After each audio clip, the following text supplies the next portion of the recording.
Hello guys, it's me Sakib আর আপনারা দেখছেন দ্য সাকিব ব্লগ।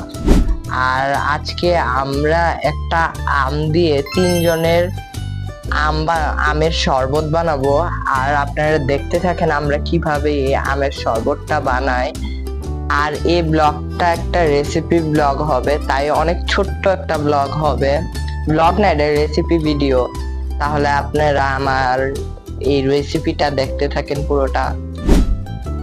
এই যে এগুলা সব উপকরণ কি কি লাগবে হলো একটা আম যেটা আমি দেখাইছি, তারপরে চিনি, গ্লাস তো লাগবে, পানি লাগবে, তারপরে হলো ব্লেন্ডার মেশিন লাগবে, আর এটা পাল্প বাইর করার জন্য এটা লাগবে।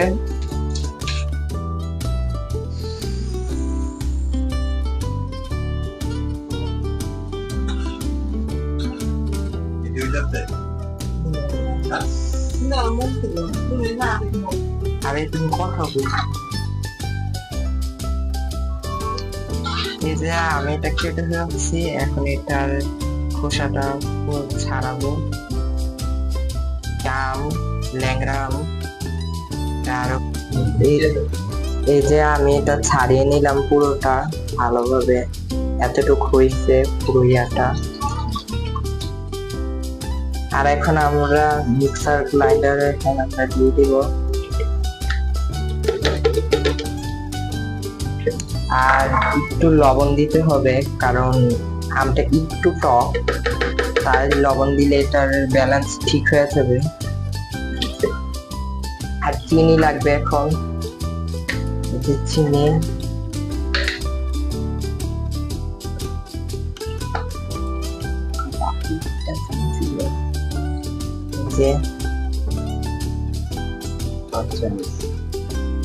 একটু বেশি লাগবে কারণ আমটা একটু টক, তাই। যে 5 চামচ দেওয়া হয়ে গেল।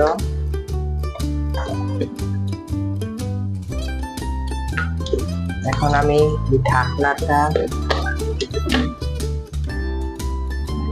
এখন এটা পানি দিতে হবে।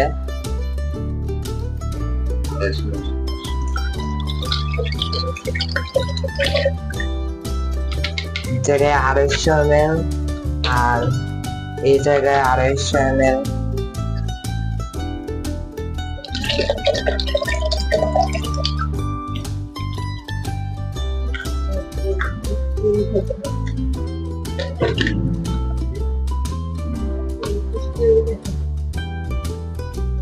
এখন আমি এটা লাগিয়ে দিব। লাগানো হয়েছে, এখন আমি এটা মিক্সার গ্রাইন্ডারে দিব।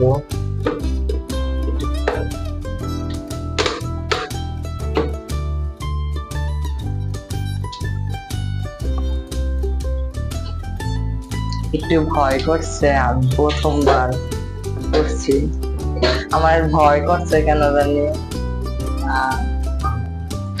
আমি এ সময় এমন একটা ভয় পাইছিলাম, আমার এটা মনে থাকবে সব সময়।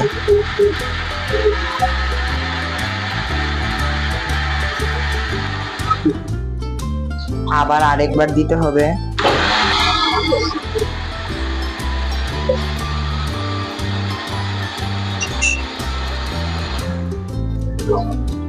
হয়ে গেল আমাদের জুস।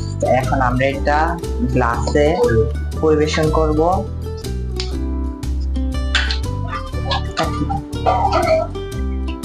এখন আমি এটা ঢেলে নিচ্ছি।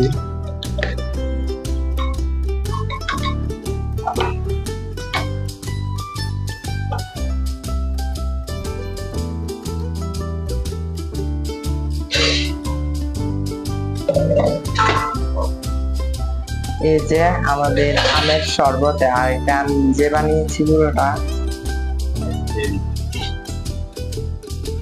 এখন আমার বানানো ম্যাঙ্গো জুস খাবো, আপনাদের দেখাবো কেমন হয়েছে।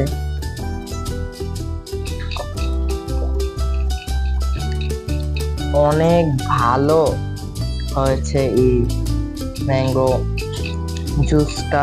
আর একটা জিনিস দেখায় আপনাদের, এই যে দেখছেন এটা হলো একদম ক্রিম বা একদম ফেনার মতো হয়ে গেছে, যেটা খেতে অনেক ভালো লাগছে এটা। আর নিচে তো জুসটাই, আর এটা খেতে একদম ক্রিমি টেক্সচার, আমার জিহ্বায় লাগতেছে অনেক ভালো,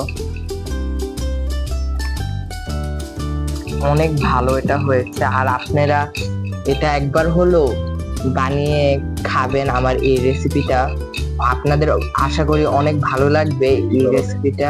আর এই গরমে এটা তো একটা শান্তির মানে অমৃতই একটা ড্রিঙ্কস, তাই অনেক ভালো লাগছে এটা খেয়ে।